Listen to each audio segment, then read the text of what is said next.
Rule 118 of the Parliamentary Rules of Procedure provide for how a minister can be censured.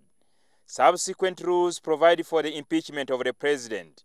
Even when the prime minister and the vice president are categorized as ministers in the constitution, the rules of procedure of parliament remain silent on how the prime minister and the vice president can be censured. The current rules were last amended in 1996. So today, the Parliamentary Committee on Rules and Privileges currently scrutinizing amendments to the rules of procedure today adopted the proposal advanced by Rubaga South MP John Lukyamuzi. Methodologies which can easily be applied to remove or to censor the Prime Minister as well as the Vice President. Specific provisions for how you censure, how you impeach a Vice President, how you censure a Prime Minister and the leader of opposition, because all these are constitutional offices.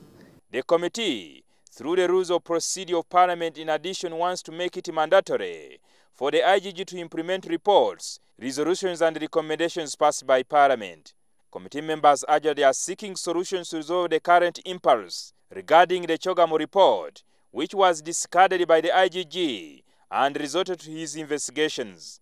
The IGG ended up exonerating some implicated ministers. So we want to end that by making sure that once Parliament has taken a position, the IGG enforces.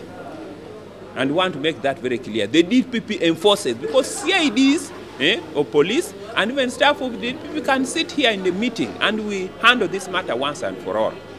The committee also wants to trim the powers of the Appointments Committee and transfer them to the General House to approve vetted ministers appointed by the President.